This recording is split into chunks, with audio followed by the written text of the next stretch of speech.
नमस्कार, आप देख रहे हैं न्यूज 18 बिहार झारखंड और मैं आपके साथ लक्ष्मी। भारतीय जनता पार्टी के कार्यकर्ताओं से प्रधानमंत्री नरेंद्र मोदी सीधा संवाद कर रहे हैं, जीत का मंत्र दे रहे हैं। चलिए आपको सीधा प्रसारण दिखाते हैं। हमारी सरकार ने कर्पूरी बाबू को भारत रत्न देकर के भी अपना मान बढ़ाया है।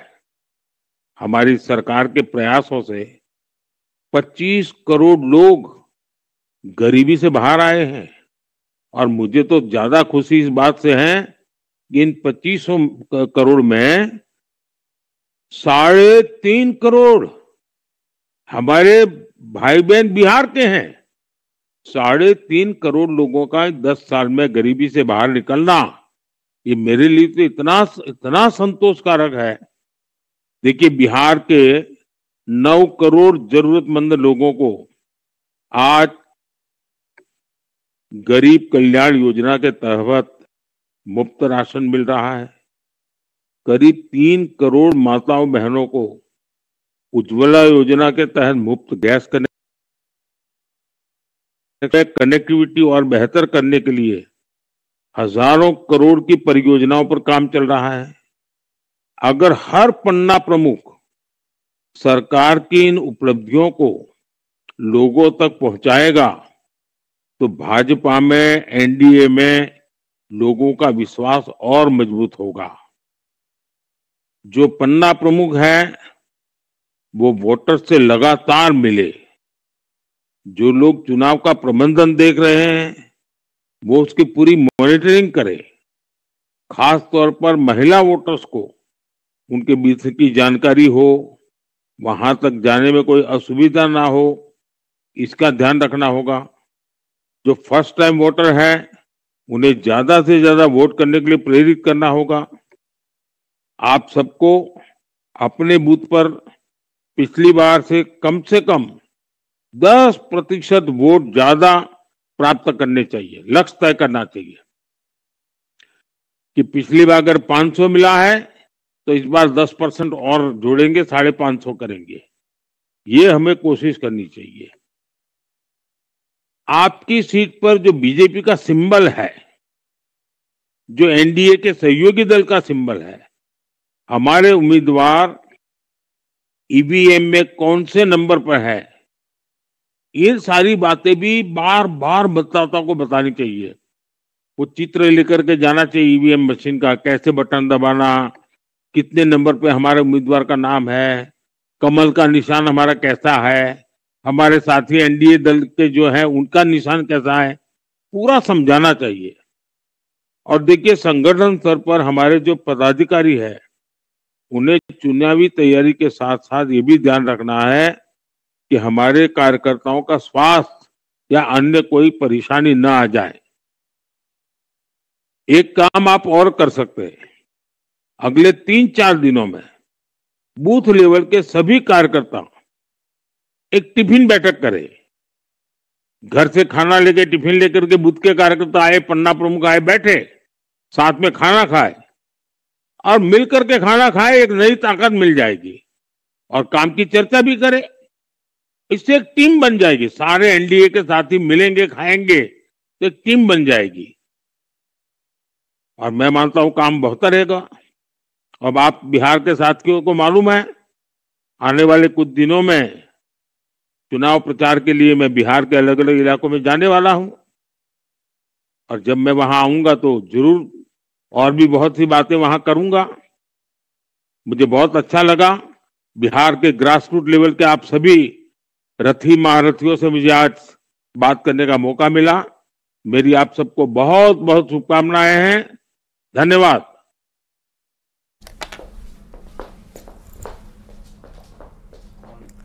तो बूथ स्तर के कार्यकर्ताओं से प्रधानमंत्री नरेंद्र मोदी ने सीधा संवाद किया और जीत का मंत्र दिया है। तो आज आपको बता दें कि भारतीय जनता पार्टी के कार्यकर्ताओं को प्रधानमंत्री नरेंद्र मोदी ने जीत का मंत्र दिया है और बूथ स्तर तक के कार्यकर्ताओं से सीधा संवाद करते हुए उनको बताया कि किस तरीके से जीत हासिल की जा सकती है इस बार लोकसभा चुनाव में।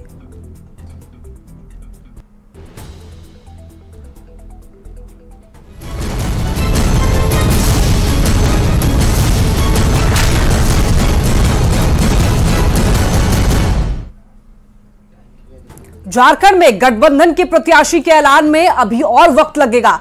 दिल्ली से रांची लौटे झारखंड प्रदेश कांग्रेस अध्यक्ष राजेश ठाकुर ने कहा कि बीजेपी ने भले ही प्रत्याशियों की घोषणा कर दी, पर कई सीट पर प्रत्याशियों को बदल दिया गया। गठबंधन में हर फैसला सोच समझकर लिया जाएगा। हमने तीसरे और चौथे चरण का अनाउंस कर दिया है। अब जो चौथा और पांचवा और उसके बाद छठे और सातवें मेरा चुनाव होना है, तो इतनी जल्दीबाजी क्या है? मैं समझता हूं कि सभी लोगों को पता है कि हम लोग संगठन में विश्वास करने वाले लोग हैं और संगठन सर्वोपरि है। जिसको भी उम्मीदवार बनाएगा कार्यकर्ता लगेंगे। हजारीबाग के कांग्रेस प्रत्याशी जेपी पटेल ने मनीष जायसवाल को बीजेपी का टिकट मिलने पर सवाल खड़े किए। रामगढ़ में उन्होंने कहा कि बीजेपी ये जवाब दे कि पिछला चुनाव जीतने वाले जयंत सिन्हा का टिकट क्यों काटा गया। अगर टिकट कटा तो मनीष जायसवाल को टिकट क्यों दिया गया, उन्हें क्यों नहीं दिया गया। मनीष जायसवाल जी हमारे एक अच्छे मित्र हैं। राजनीति अपने जगह पर है, लेकिन राजनीतिक जगह मैं उनको बोध दिलाना चाहता हूँ। वो राजनीति में मैं पहले विधायक बना हूँ, बाद में मनीष जी विधायक बने। मैं तीसरी बार की विधायक हूँ, राज्य का मंत्री पद में सुशोभित कर चुका हूँ। मनीष जी के पिताजी, उनके दादाजी और पूरे जो लोग थे पहले कांग्रेसी थे।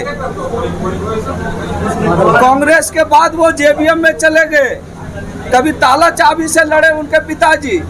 जब झारखंड विकास मोर्चा का विलय ही नहीं हुआ था, तो फिर मनीष जायसवाल जी क्यों भाजपा में शामिल हुए? विधायक बनने के लिए ना। और मनीष जायसवाल जी को यह सफाई देना चाहिए और पूरे भारतीय जनता पार्टी को कि जो 4,80,000 से वोट से जीतने वाला सांसद जयंत सिन्हा को किन किन कारणों से टिकट से वंचित किया गया। और अगर जयंत सिन्हा को टिकट आपने काटा तो जयप्रकाश भाई पटेल को टिकट देने में क्यों छाटा, इसकी सफाई भारतीय जनता पार्टी को देना।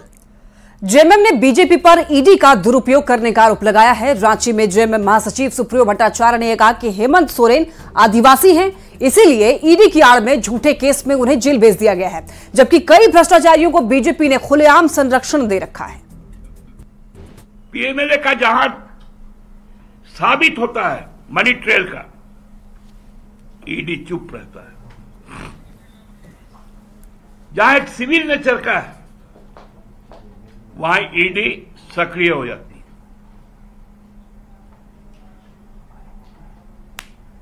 हेमंत सोरेन आदिवासी है, वो जेल में रहेगा।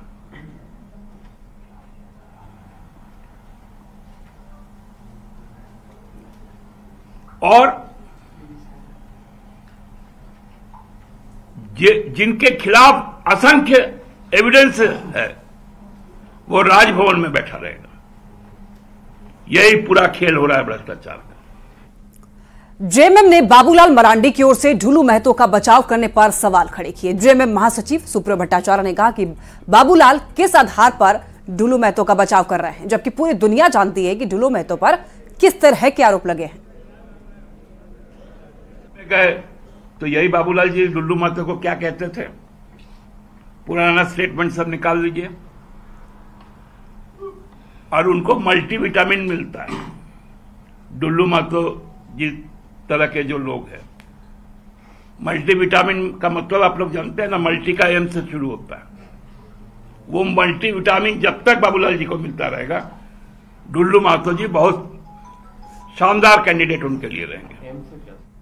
जमशेदपुर पूर्वी के विधायक सरयू राय ने प्रदेश बीजेपी अध्यक्ष बाबूलाल मरांडी पर पलटवार किया है। उन्होंने कहा है कि वो मानते हैं कि वो जज नहीं है, पर ढुलू महतो पर दर्ज 49 में से 4 केस में 4.5 साल की सजा हो चुकी है। झारखंड हाईकोर्ट ने उन पर जांच का आदेश भी दिया है, फिर भी बाबूलाल मरांडी किस आधार पर उनका बचाव कर रहे हैं। घोषित उम्मीदवार हैं, उनके ऊपर 49 मुकदमे हैं। इसकी ऑफिशियल लिस्ट, आधिकारिक सूची मैंने परसों रांची में प्रेस को जारी किया। अब भाजपा के प्रदेश अध्यक्ष बाबूलाल मरांडी जी का कल बयान आया मेरे बारे में कि मैं कोई जज नहीं हूं, कि मेरा कहना जजमेंट हो जाएगा। तो आज मैंने प्रेस को इसीलिए बताया कि इन 49 मुकदमों में से 4 मुकदमों में सजा हो गई है इनके उम्मीदवार को, तो सजा देने वाला तो जज है कि उसके भी जज होने में इनकी शंका है।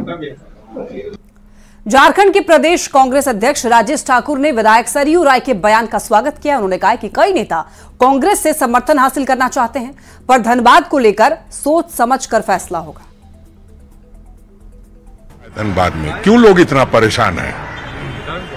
जंगल नहीं है जो टाइगर आ गया, बाघ आ गया, डराने की कोशिश कर रहे हैं। हम समझते हैं जो लोग इस तरह की बातें करते हैं उसमें कोई दम नहीं होता है। सरयू राय जी संजीदा व्यक्ति हैं, अपनी चिंता व्यक्त करते होंगे, लेकिन मैं ये मानता हूं किसी को चिंता करने की जरूरत नहीं है। मैं भी धनबाद संसदीय क्षेत्र का रहने वाला व्यक्ति हूं और कहीं कोई ऐसा कुछ नहीं हो रहा है जो इतने लोग बेचैनी में है। सरकार है, प्रशासन है, चुनाव फेयर एंड फ्री होगा। झारखंड प्रदेश आरजेडी अध्यक्ष संजय सिंह यादव ने कांग्रेस को अल्टीमेटम दिया है। उन्होंने कहा है कि आरजेडी को पलामू और चतरा सीट नहीं मिली तो आरजेडी अलग लड़ाई लड़ने के लिए तैयार है, तो वहीं कांग्रेस ने आरजेडी को सिर्फ 1 सीट देने की बात कही है। और कांग्रेस पार्टी क्या बोलती है उससे हमको कोई लेना देना नहीं है। हमारी तैयारी है 2 सीट पर, और आज भी मैं पुनः आग्रह के साथ कहना चाहता हूं कि राष्ट्रीय जनता दल की भावना के गठबंधन के लोग समझें, और नहीं तो आगे हम लोगों को कोई दोष नहीं देंगे। तो वहीं आरजेडी के अल्टीमेटम के जवाब में प्रदेश कांग्रेस अध्यक्ष राजेश ठाकुर ने कहा कि गठबंधन में हर फैसला सामूहिकता में होता है और इसीलिए किसी एक दल की ओर से किए जा रहे दावे का कोई मतलब नहीं है। उन्होंने कहा है कि आरजेडी में जिम्मेदार नेता है, वो गठबंधन की मजबूरी समझेंगे। अपनी अपनी बातें अपने अपने तरीके से करेंगे। बहुत लोग 14 सीट की बात कर रहे हैं या कर रहे थे, हम ही खुद 14 सीट पे लड़ने की तैयारी कर रहे थे, लेकिन जब सारी बातें होती है तो उसमें बहुत सारी चीजें देखने होती है और हम समझते हैं कि उसको राजद अच्छी तरह से समझता है और सभी लोग समझदार हैं, बहुत कुछ कहने की जरूरत नहीं है। झारखंड में गिरिनाथ सिंह के रूप में बीजेपी को एक और झटका लगा है। बीजेपी छोड़कर गिरिनाथ सिंह एक बार फिर से आरजेडी में लौट आए। पटना के आरजेडी दफ्तर में गिरिनाथ सिंह ने पार्टी की सदस्यता ली, साथ ही झारखंड की 2 सीट पर लोकसभा चुनाव लड़ने का दावा किया। झारखंड प्रदेश आरजेडी अध्यक्ष संजय सिंह यादव ने कहा कि गिरिनाथ सिंह के आने से आरजेडी और मजबूत हुई है। गिरिनाथ सिंह गढ़वा से 5 बार आरजेडी के विधायक रहे हैं। कि मैं पुनः अपने घर में वापस आया हूं। जिस धारा को राष्ट्रीय अध्यक्ष लालू प्रसाद यादव जी, नौजवान युवा तेजस्वी जी जिस धारा को आगे बढ़ाया है, उसी धारा को मजबूत करने के लिए झारखंड में प्रतिबद्धता को दोहराते हुए राष्ट्रीय जनता दल का सदस्यता ग्रहण किया हूँ। गिरिनाथ सिंह जी पार्टी के वरिष्ठ नेता रहे हैं, बीच में वो भटक गए थे, पुराने अपने घर में आए हैं, उनका हार्दिक स्वागत है और राष्ट्रीय जनता दल उनके आने से और मजबूत होगा। ये सोशल जस्टिस के हैं, ये गढ़वा से 5 बार एमएलए रहे हैं, राष्ट्रीय जनता दल से रहे हैं। ये गिरिनाथ बाबू इस राज्य के बड़े नेता हैं, राजद के लंबे समय तक प्रदेश अध्यक्ष रहे, मंत्री रहे। उनके पूरे परिवार का एक कालखंड रहा है गढ़वा पलामू इलाके में, चतरा के इलाके में। हमको लगता है कि हमारे गठबंधन में इससे बहुत मजबूती आएगी। रांची के बीजेपी दफ्तर में लोकसभा चुनाव की तैयारी को लेकर एनडीए की मीटिंग हुई और इस मौके पर बीजेपी प्रभारी लक्ष्मीकांत वाजपेयी, प्रदेश अध्यक्ष बाबूलाल मरांडी और आजसू अध्यक्ष सुदेश महतो समेत कई और नेता और कार्यकर्ता भी मौजूद रहे। बैठक में 2024 के लोकसभा चुनाव में झारखंड की सभी 14 लोकसभा सीटों पर जीत की रणनीति तैयार की गई।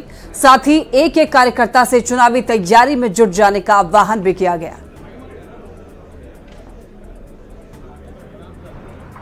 पिछले 2019 के चुनाव में 14 में से 12 सीट एनडीए गठबंधन के पास था। इस बार हम सब लोगों के प्रयास है कि 14 में से 14 सीट है एनडीए गठबंधन को मिले। उसके लिए हम लोग यहाँ से लेकर के वहां तक समन्वय को व्यवस्थापित करें। और उनके द्वारा जो जनता का धन लूटा गया उसे वापस लाकर उसी व्यक्ति तक पहुंचाने का काम करेंगे, जनता तक वापस करेंगे। इस पर ये चुनाव है। छोटे छोटे मुद्दे, क्षेत्रीय मुद्दे तो बाद में निपटते रहेंगे। राष्ट्रीय मुद्दों पर ये चुनाव है, लोकसभा का चुनाव है, जैसा आदरणीय स्वदेशी ने कहा। जब विधानसभा का चुनाव आएगा तो विधानसभा की बात कर लेंगे। आज की तारीख में हर हालत में विकसित भारत, आत्मनिर्भर भारत, भ्रष्टाचार मुक्त भारत बनाने के लिए ये लोकसभा का चुनाव है। आज संयुक्त रूप से जो जनसंवाद हुआ, जो लक्ष्य पूरे देश स्तर पर रखा गया है, उस लक्ष्य को हासिल करने के लिए जनसंवाद को नीचे कार्यकर्ता तक और फिर इस जनसंवाद के माध्यम से जनता के साथ जुड़ने का एक कार्यक्रम तैयार किया गया। आने वाले समय में ये जिला और लोकसभा स्तर पर और विधानसभा स्तर पर भी इस तरह कार्यक्रम करके सभी जनसंवाद के कार्यक्रम या फिर जो राज्य के प्रति और देश के प्रति जो संकल्प है, उस संकल्प को नीचे तक पहुंचाने की तैयारी। आयकर विभाग की ओर से कांग्रेस को जारी नोटिस पर अब सियासत जारी है। कांग्रेस जगह जगह इसके विरोध में प्रदर्शन कर रही है और इसी कड़ी में लोहरदगा में भी कांग्रेस ने केंद्र सरकार के खिलाफ जमकर विरोध प्रदर्शन और नारेबाजी की है।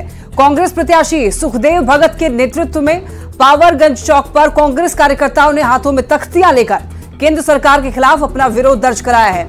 इस दौरान सुखदेव भगत ने बीजेपी और केंद्र सरकार पर निशाना साधते हुए कहा है कि प्रतिशोध की कार्रवाई है। तो चुनाव आयोग को संज्ञान में ये लेना चाहिए। केंद्र के खिलाफ कांग्रेस का जबरदस्त हल्ला बोल, पावरगंज चौक पर प्रदर्शन और नारेबाजी की गई है कांग्रेस की तरफ से।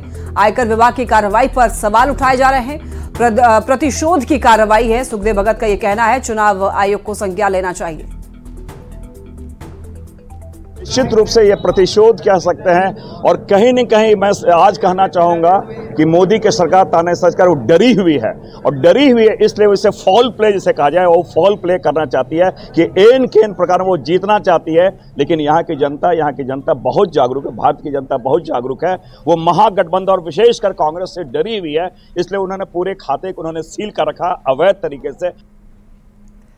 लोकसभा चुनाव को लेकर पुलिस अलर्ट मोड पर है और ताबड़तोड़ कार्रवाई की जा रही है पुलिस की तरफ से। इसी कड़ी में रांची पुलिस ने नशा कारोबारियों पर बड़ी कार्रवाई की, जहां दशम फॉल थाना क्षेत्र के एक दुकान में शराब, अफीम और डोडा की खरीद बिक्री की जाने की जानकारी मिलने पर पुलिस ने छापेमारी की और इसी दौरान एक आरोपी को भी गिरफ्तार किया गया है। साथ ही मौके से 1 किलो अफीम, डोडा के साथ में भारी मात्रा में देसी और विदेशी शराब को भी जब्त किया गया है। बनाई गई थी। टीम का नेतृत्व अनुमंडल पुलिस पदाधिकारी बुंडू श्री रतिवान सिंह कर रहे थे, साथ में दशम फॉल थाना प्रभारी एवं अन्य लोग मौजूद थे। इसी क्रम में छापामारी की गई और छापामारी के क्रम में हम लोगों ने उनके घर से डोडा 50 kg और अफीम 1.3 kg, देसी महुआ शराब 20 लीटर और अन्य ब्रांड जैसे फॉरेन लीकर भी उनके पास से बरामद किया गया है। झारखंड के नक्सली इंटरनेट कॉल के जरिए न सिर्फ काला साम्राज्य चला रहे हैं बल्कि व्यवसायियों से रंगदारी भी वसूल रहे हैं, पर झारखंड पुलिस अब उन पर नकेल कसने की तैयारी में है।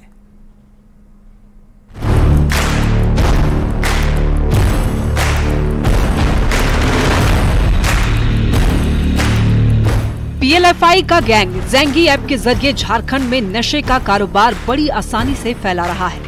इस ऐप से होने वाला इंटरनेट कॉल कोई भी ट्रेस नहीं कर सकता। इसी का फायदा उठाकर पीएलएफआई नक्सली ज़ेंगी ऐप से व्यवसायियों को डराते धमकाते हैं और रंगदारी भी वसूलते हैं। पीएलएफआई के एरिया कमांडर सूरज गोप ने पुलिस को ये जानकारी दी है। जो उग्रवादी पकड़ा गया था उसने बताया कि वो ज़ेंगी ऐप का यूज कर रहा था और इस तरह के वीपीएन कॉल्स भी बहुत सारे लोग यूज करते हैं। लेकिन ज़ेंगी ऐप में सबसे बड़ी समस्या क्या है कि आप अगर उसको डाउनलोड करते हैं अपनी यूज के लिए तो आपका कोई वेरिफिकेशन वो नहीं पूछता है। ज़ेंगी ऐप डाउनलोड करते हुए 10 डिजिट का यूनिक नंबर मिल जाता है, इसलिए जब भी ज़ेंगी ऐप से कॉल किया जाता है तो उसे रिसीव करने वाले के पास ज़ेंगी ऐप का नंबर डिस्प्ले होता है और कॉल करने वाला बड़ी ही आसानी से अपनी पहचान छिपा लेता है। पीएलएफआई सरगना दिनेश गोप ने नेपाल से इसी ऐप के जरिए ऑर्गेनाइज क्राइम का साम्राज्य चलाया करता था, पर ज़ेंगी ऐप के आईपी एड्रेस के जरिए सुरक्षा एजेंसियों ने उसे पकड़ लिया था। अब सीआईडी भी ज़ेंगी ऐप का इस्तेमाल करने वाले गैंग को दबोचने की फिराक में है। तो ये अपराधियों के बीच में एक प्रचलन है कि इस ऐप के इस्तेमाल करेंगे तो हम लोग पकड़े नहीं जाएंगे पुलिस से, लेकिन हम लोग इनको भी पकड़ लेंगे, ऐसा नहीं है। बड़ी तेजी से डिजिटल होती दुनिया ने जहां कई चीजों को आसान बना दिया है, तो वहीं ज़ेंगी जैसे ऐप के दुरुपयोग ने हमारी और आपकी जिंदगी को खतरे में भी डाल दिया है। ऐसे में जरूरी है इन पर नकेल कसने की। रांची पुलिस ने दूसरे दिन भी 3 होटलों पर छापा मारा और छापा मारकर देह व्यापार के धंधे का पर्दाफाश किया। सिटी एसपी राजकुमार मेहता ने कहा है कि छापेमारी में 10 युवती और 5 युवक पकड़े गए हैं। इनमें 3 होटल के कर्मचारी भी हैं। पूछताछ में यह पता चला है कि होटल में युवतियों को रखकर जिस्म फरोशी का धंधा किया जाता था। इस धंधे में होटल संचालक, मैनेजर और दलालों की भी सांठगांठ रही है। कोकर में मां रेसिडेंसी होटल है और दूसरा एक रॉयल इन होटल है। वहां पर रेड के दौरान जो है करीबन 7 लड़कियां जो हैं वो वहां पे अनैतिक देह व्यापार करती हुई पकड़ी गई हैं। आपत्तिजनक सामान प्राप्त हुआ है और साथ में वहां 3 लड़के जो है वो पकड़े गए हैं। इनके द्वारा जब पूछताछ की गई तो इन्होंने बताया है कि इनके होटल के मालिक और इनके मैनेजर और ब्रोकर ये आपस में मिले हुए रहते हैं और इनके माध्यम से जो है कई कस्टमरों को जो बुला करके इनके साथ में अनैतिक देह व्यापार जो है इसमें लिप्त हैं। खबर कोडरमा से है, जहां अजय पंडित पर हुई फायरिंग मामले में पुलिस ने 6 घंटे के अंदर ही साजिश का खुलासा कर दिया और 4 लोगों को गिरफ्तार भी कर लिया है। साथ ही फायरिंग में इस्तेमाल की गई पिस्टल और मोटरसाइकिल भी बरामद की गई है। पुलिस के मुताबिक जमीन विवाद को लेकर आरोपियों ने अजय पंडित पर जानलेवा हमला किया था और साजिशकर्ता अजय पंडित के चचेरे भाई विनोद पंडित और उसके दामाद प्रवीण पंडित ही हैं, जो पुलिस की गिरफ्त में है। इस मामले में आगे की कार्रवाई भी जारी है।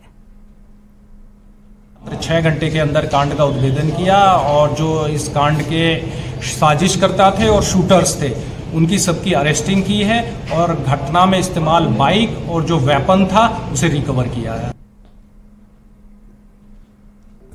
धनबाद के जिला परिषद मैदान में लगे बुक फेयर में आग लगने से हड़कंप मच गया। मेले के एक बुक स्टॉल में अचानक से आग लग गई। हालांकि स्टॉल मालिक और सुरक्षा गार्ड की सूझबूझ से जल्द ही आग पर काबू पा लिया गया। आग के कारणों का अभी तक पता नहीं चल पाया है, लेकिन स्टॉल मालिक को लाखों की किताबें बर्बाद हो गई हैं। वहीं पीड़ित स्टॉल मालिक का आरोप है कि मेला आयोजक ने फायर ब्रिगेड की बेहतर व्यवस्था नहीं की थी।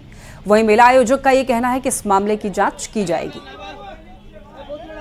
लाखों रुपया का नुकसान है भैया, देख लीजिए आप। सब जोड़ी बुक कितना है, सब सब जल गया। उनका भीग के देखिए, पानी भीगा। कितना दुकान जला इसमें? सीधा जला है, एक ही दुकान जला है। लेकिन इससे और दुकान जल सकता था, लेकिन आदमी मौजूद हो गया इसलिए थोड़ा बंद हुआ है। कैसे आग लगा इसका पता अभी नहीं चला, क्योंकि इलेक्ट्रिक था नहीं, शॉर्ट सर्किट का चांस है नहीं। तो कैसे लगा थोड़ा उसी को हम लोग पता लगा रहे हैं। ये तो सब आदमी सजाग था, इसलिए थोड़ा लगने के साथ साथ ही बुता दिया गया है। देखेंगे, जांच की विषय है ना, तुरंत कैसे बता देंगे। अभी तो तुरंत लगाए तो समझिए कि सब आदमी सजाग था, क्योंकि पुस्तक मेला है, थोड़ा सा लेट होता तो भयंकर हो सकता।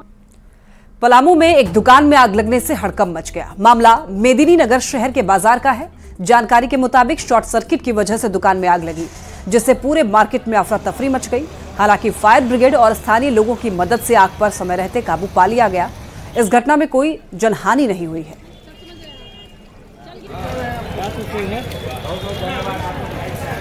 अग्निशमन को फोन किए और बिजली विभाग में वहां जाके यहाँ से फोन किए कि भाई लाइट काट दीजिए, शॉर्ट सर्किट हुआ है, और तुरंत दमकल आया और आग पे काबू पा लिया है। क्या कारण कैसे आग? वो तो यहाँ पे पूछे तो बोला कि शॉर्ट सर्किट से हुआ। गुमला में महिलाओं ने बालू तस्करों को दौड़ा दौड़ा कर पीटा है। यह मामला पालकोट प्रखंड के तिलैडी गांव का है, जहां पर तोरपा नदी से अवैध बालू उठा रहे बालू तस्करों और गांव की महिलाओं के बीच झड़प हो गई। महिलाओं का आरोप है कि जब उन्होंने बालू तस्करी का विरोध किया तो उनके साथ मारपीट की गई। बता दें कि कुछ लोग तोरपा नदी से ट्रैक्टर पर बालू उठा रहे थे, तभी गांव की महिलाएं वहां पहुंची और बालू उठाव कर रहे लोगों को खदेड़ना शुरू कर दिया। इस दौरान विवाद इतना ज्यादा बढ़ गया कि हाथापाई होने लगी और जब समझाने के बाद भी तस्कर नहीं माने तो महिलाओं ने उन्हें दौड़ा दौड़ा कर पीटा। जब बालू तस्कर ने महिलाओं के साथ हाथापाई की तो ग्रामीणों की भीड़ आक्रोशित हो गई। हालांकि पुलिस के पहुंचने के बाद हालात को शांत कराया गया। पुलिस ने इस दौरान बालू लदे एक ट्रैक्टर को भी जब्त कर लिया।